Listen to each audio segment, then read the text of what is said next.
Yes, lovely people. Hope you're well. Welcome back to another episode of the Sanderson Show. I'm gonna ask you straight away to smash that like button, subscribe if you're new to the channel, and let's speak about the greatest card assembled and the greatest card delivered. UFC 300. Wow, where do I start? The UFC came under a lot of heavy criticism for this card. And shout out to Jamie, shout out to Luke. We criticized the card. We criticized the organization of the card, the promotion. And I stand by those. And I'm sure Luke and Jamie stand by theirs assessments as well, as they should. Because I don't think the card was promoted very well. I don't think they did organize it very well. And the fact that they only organized the main event not that long ago speaks volume of how much they kind of took for granted that things would fall into place. However, some of the greatest things in life are stuff that aren't planned or planned properly. UFC 300 was a 10 out of 10 pay-per-view. I don't say that often. And I'm speaking as someone who lives in the UK and has to film alongside Luke and Jamie and anyone else who usually joins us sometimes between the hours of usually 1 a.m. and 7 a.m. in the morning. I've got 3 young kids. Believe me, I barely got any sleep. And I'm telling you, that pay-per-view was a 10 out of 10. Bona fide. Sensational from start to finish. And it's not easy to do that. So first and foremost, and this is something that doesn't happen often, but can we take a minute and just thank and just praise the fighters that fought last night? Probably came in there with injuries. Obviously, we'll speak about Pereira, who came in there with a broken toe, but didn't pull out of the fight. The early prelims, right through to the very last fight, delivered. And I know people will sit there and go, Bo Nickal's fight was boring. Jamie was vocal about it. It wasn't the greatest of fights, but it was still a decent fight. Aljamain Sterling's been getting ridiculed. Aljamain Sterling moved up from 135 to fight a killer at 145 and did what he had to do to win. Can we just for once just thank and praise these fighters? It's probably the hardest job in the world. And look, they chose it, granted, but they still do it and they provide entertainment for us. For us. So first and foremost, well done to the UFC, well done to the fighters. I'm only going to speak about the main card and a couple of the prelim fighters. I'm going to do a new thing called Monday Matchmaker, I think. I might try and start that this week, where I look at some of the fighters from the card at UFC 300 and matchmake them for their next fights and just have a little bit of fun with that. So look out for that as well if you haven't already. Shameless plug, the link and the channels who helped me with this, Jamie and Luke, channel links are in the description. So make sure after you've watched the video, you go to the description, you click the links, and you subscribe to Jamie's channel and you subscribe to Luke's channel. Right, let me say some hellos to people in the comments. Shout out to Andre, shout out to David, Tribal Kev, shout out to Football Gospel, Jamie Phillips, Football Chats, who was alongside me and Luke for the watch long. Be out yourself, Jamie. Ottoman Turk, Boo Rider, I swear, every stream you are here, bro. I really appreciate it. Man like Jav, Nizam, Ottoman Turk, you are as well. Jade Activist, the legend that is. And Revenite, also John Conway, the legend amongst legends. The Ram Stand, still waiting on you to start your content, bro. Be like yourself, though. And no, I won't be getting into IPL or cricket or test cricket. Jamie is your partner for that. And shout out to John Henry's new yacht. I got to start with the first fight on the main card, and that was Bo Nickal taking on Cody Brundage. Going into this card, it was clear that Dana White and the UFC wanted to push their new American star, and that is Bo Nickal. They've been pushing Sean O'Malley to the roof and to the ceiling, and I think they want to try and do the same with Bo Nickal. The difference is with O'Malley. O'Malley's got a personality that a lot of people resonate with. Like he does his smoking, he's got his podcast, he's very outlandish in his look and his persona. He's quite funny, or can be sometimes. Bo Nickal doesn't necessarily have any of that. What Bo Nickal does have is a fantastic credentialed wrestling career and a very good start to his MMA career. but he doesn't have all the other stuff outside it. Hence why I think myself and so many were so surprised that he was the person opening this card, because a card like this, you almost want it to be opened with a sensational fight. And again, I'm going to speak about Yuri Prohaska and Alexander Rakic. And you look at that fight and you think, damn, man, that should have been the fight to open up 300 on the main card. That should have been the one. And look, you're saying this in hindsight, but really, are you? Because Yuri Prohaska doesn't have boring fights, does he? Whether he wins or loses, he doesn't have boring fights. So him starting and opening the card alongside Rakic is, for me, was like it was a sure home run. But again, I digress. It was Cody, Brundage, and Bo Nickal. Bo Nickal was the person who got his hand raised. A second round submission, rear naked choke. He had tried to get the choke in a few times, however, did finally get it in. And I think this fight to me showed how wet around the ears he still is.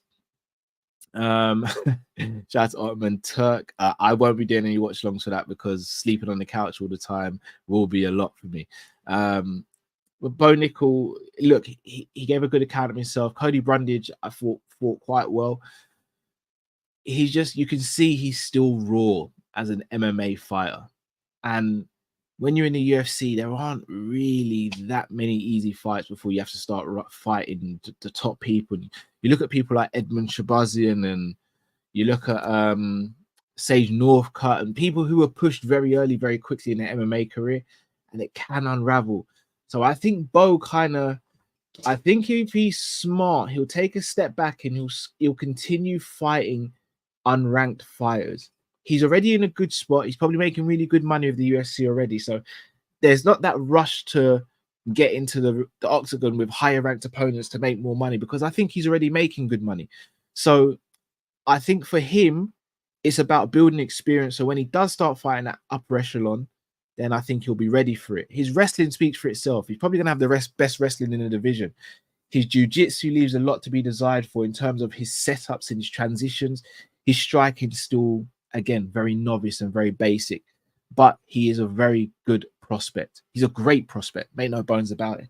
But I would just urge him to just maybe be a bit cautious in who he looks to fight next. But again, shout out, got a win, and be interested to see what happens next. The next fight on the card was two highly ranked lightweights. Charles do Bronx Oliveira defending his #1 position ranking against Arman Tsarukyan, who came off a fantastic knockout win against Beneil Dariush. And look, this was a very good fight, a very tactical fight. Charles almost got a very early win in the first round. He snatched a guillotine and then jumped down, and then he mounted, but Tsarukyan managed to get out. I still maintain, had it have been a normal guillotine as opposed to an arming guillotine, I think Charles Oliveira would have won, and then probably would have turned around to fight 301. However, that wasn't the case, and it went 3 rounds. I think Charles won the first round. I think Tsarukyan won the last 2. Now, there is an argument, and I think Jamie and Luke both said it as well. More so Jamie was saying that Charles almost got the finish in the first, hence why I gave him the first. In the second, I thought it was clearly Tsarukyan. In the third, I think Tsarukyan was winning up until the submission attempt, which was a Darce choke. However, for me, because of the position of the Darce choke, I don't think Tsarukyan was ever in any danger of submitting or losing. Hence why I gave it 2 rounds to 1 to Tsarukyan. And look, it's a fantastic win for Tsarukyan, especially when you look where he's come from in terms of where he was in the rankings a couple of fights ago to where he is now. For me, especially after the Gaethje loss, which I'll speak about in a minute, what a flipping fight. Especially after that, I think he's next in line for the title. I think he's next in line for a title shot. Obviously, Poirier got announced alongside Islam Makhachev. Check out that video I did earlier on that, speaking about the Poirier matchup with Islam, Conor McGregor back in the cage against Chandler, and Strickland back in the cage against Paulo Costa. Check that video out when you get a chance, guys. But yeah, I think Tsarukyan's next in line for a title shot. Look, I'm not a fan of telling fighters to sit and wait, but I kind of think he should sit and wait. Islam's fighting in less than 2 months, so he's not going to get a fight in then. And then after he fights Poirier, the winner of that fight, is going to get Tsarukyan. So Tsarukyan might as well wait until maybe October for the next fight. Makes sense. Makes sense. But Charles, everyone knows Charles is my favorite lightweight fighter alongside Rafael Fiziev. Commiserations to Charles, but he'll be back. And I'm very intrigued to see who he gets matched up with next. So again, watch out for Matchmaker Monday. And I've got a little theory on who Charles Oliveira could fight next. Right. Before I go into the BMF title fight, guys, I'm going to ask you, there's about 20 of you in here. Please, all of you, smash that like button. Also subscribe if you're new to the channel. And please share this around. If you know anyone who's an MMA fan or combat fan, please share this around. Right. Max Bless Holloway. Justin the Highlight Gaethje. Going into this card, this was the people's main event. This was the fight where you go, I'm going to pay my money and pay for pay-per-view because these two guys are fighting. These two guys will go in there and they will leave it all in there. There was never, and when I say never, there was never a danger that this was going to be a boring fight. We didn't know how long it would last, but we knew it wouldn't be a boring fight. Now, I said I thought Max would win a decision on the show with Luke and Jamie and Avi, the preview show. Right before the fight, I changed my mind and went with Gaethje. Then during the fight, I said Max going to win the decision. Max was 1 second away from winning the decision. But 9 seconds before that, after winning the fight, in my opinion, winning 4 rounds to 1, he looked at Gaethje after Gaethje tried to hit him with a rolling thunder. He pointed to the ground like he did against Ricardo Lamas against Arnold Allen. He pointed to the ground and said, let's have it. You're BMF. I want to be the BMF. I'm about to be the BMF. Let's have it. Never have I ever seen anyone stand in front of Gaethje and say, let's just swing for it. Do you know why no one ever does that? Because the likelihood of you getting knocked out if you get caught by Gaethje is extremely high. Max Holloway looked at Gaethje, pointed to the ground and said, I'm him. I'm him.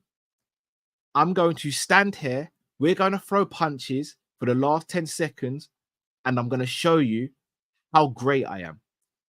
He connected to the body with the right hand, connected to the body with the left, and with a sensational overhand right, he closed the show with 1.5 seconds left in the fight. Max Bless Holloway has gone from having very little options after losing to Volkanovski for the 3rd time to now having 3 options on the table. 3 options. He can defend the BMF title against who he wants at 55 or 45. He can challenge Ilia Topuria for the 45 belt. Or he could try and wait and challenge for the 55-pound belt. And even though what I said about Tsarukyan is true, I think he's #1 contender, I would be willing to bet any amount of money that if Holloway said to the UFC, I want the winner of Islam and Poirier, Tsarukyan's going to have to sit down and wait. And that's nothing against Tsarukyan, nothing against his talent, nothing against what he achieved against Oliveira.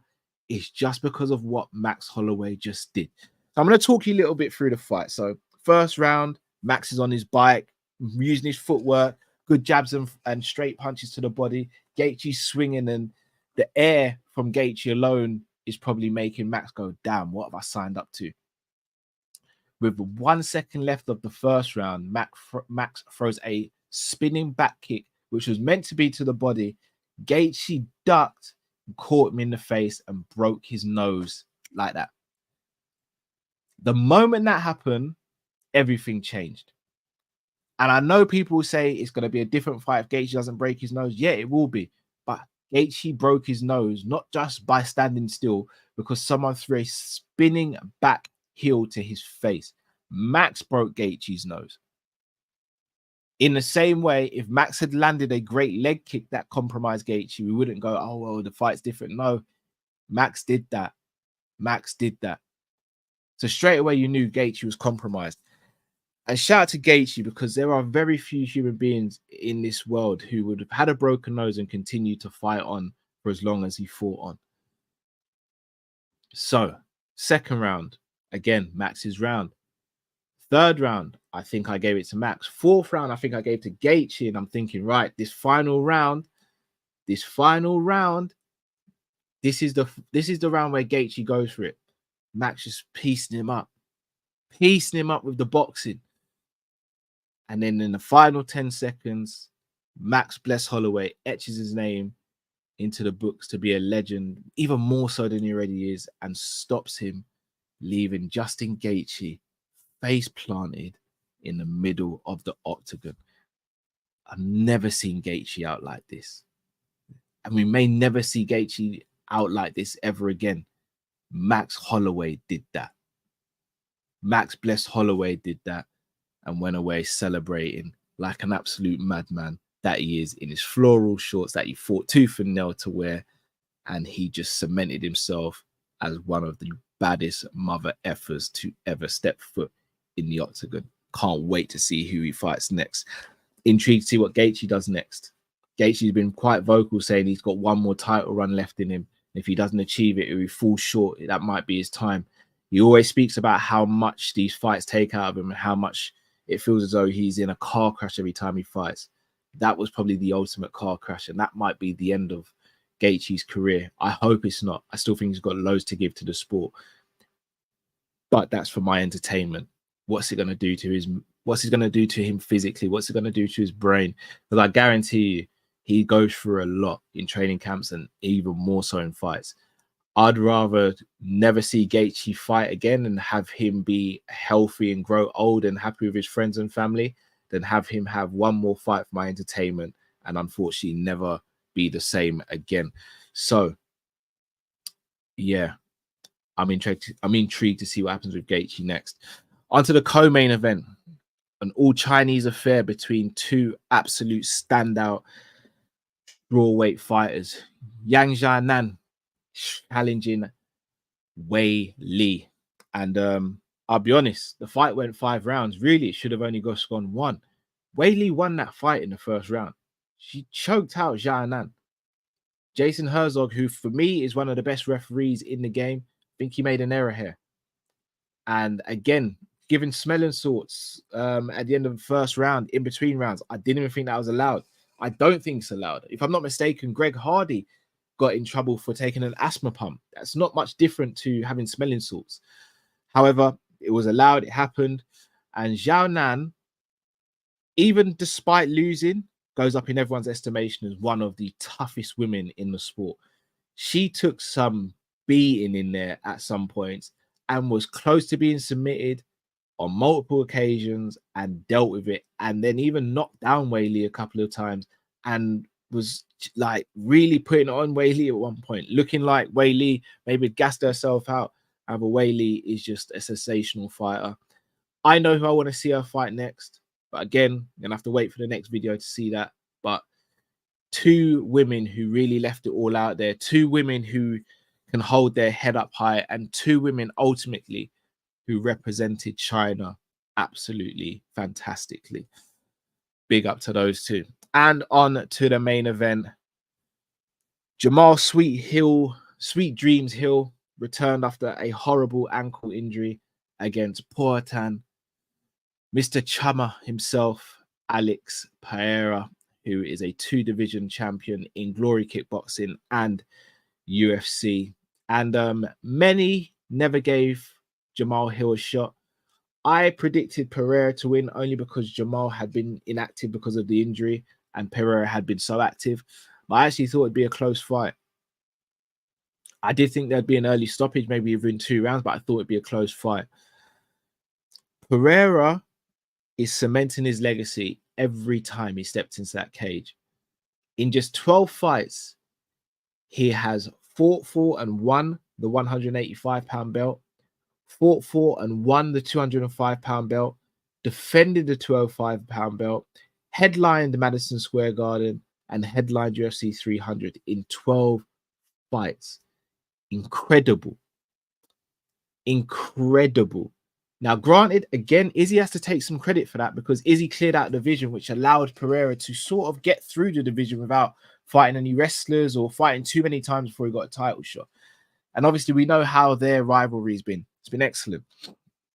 But Pereira got kicked in the groin. As Herb Dean came in to stop the action, he put his hand out as if he told Herb Dean, "Nana, let me cook." And then a couple of seconds later, he landed his famous left hook on Jamal's chin, and Jamal went down. Alex Pereira proceeded to follow up with ground and pound. Referee jumped in, he stepped back, and he did the Camby. He did the Cabby.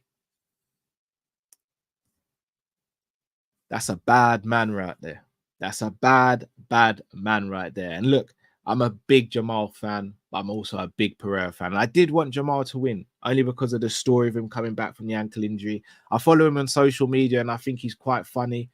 I know he's not everyone's cup of tea. I do like Jamal Hill. It would have been nice for him to win. However, I'm not upset Pereira won either. Two great fighters, two from the outside in, two great guys, it seems. And they put on a really good fight. Didn't last long, but cagey from Jamal a little bit as to be expected, but Pereira is him. And look, had it not been for him having a broken toe, I think he would turn around to fight at UFC 301. I don't think he does, though. Not fighting with a broken toe, especially against a grappler like Ankalaev, who it seems like he'll be fighting next. Again, I'll go into that in more detail. But Pereira more than delivered. Want to speak about one person on the prelims, and that's Kayla Harrison, who fought Holly Holm and absolutely ragdolled her and won via submission. She's the real deal. I think she has one more fight and then she fights for the belt, and I don't think anyone beats her. I don't think anyone stops her. And then after she wins the belt, I think that's when the real fun starts. Amanda Nunes, will she come out of retirement? Chris Cyborg, will the UFC and Chris Cyborg put their differences aside, and will they make that fight happen? It was meant to happen in PFL or Bellator, never did. Kayla Harrison may not be in the UFC for a long time, but she may be in for some great fights and some great nights. Obviously, guys, spoke about the Conor stuff. He's back. I'd love to know your thoughts on Conor Chandler being made official. It's been a long time coming. But yeah, what a fantastic card. Gonna get through some of your comments. Shout out to Pimp in Distress, says big up the chat. Here we go back at the boys predicting Liverpool 3-1 Palace. 3-1 Palace. That's already happened, bro. Are we saying we wish we could turn back time and then say, you know, we do that? Jamrock saying, Cal, I watched this this stream. I'll be watching this stream the rest of the season, UFC versus Liverpool. Boy, I'm happy to have you on board, Jamrock. Man like Jav said, Max the madman he is. Calculated madness though. David, Cal, what's your take on Max always been underrated? I'll be honest, I keep on flip-flopping between who's the best featherweight of all time. And look, I think Conor's in the conversation. I think Volk is. After his win last night, Max might have taken that back from Volk. And I know what people are going to say. Volk's beaten him 3 times. Although I think Volk's only beaten him twice. Max has just gone up and won at 55 in the way he did. Volk hasn't done that yet. Max defended the belt quite a few times as well as Volk did. Max, in my opinion, has got a better resume so far than Volk.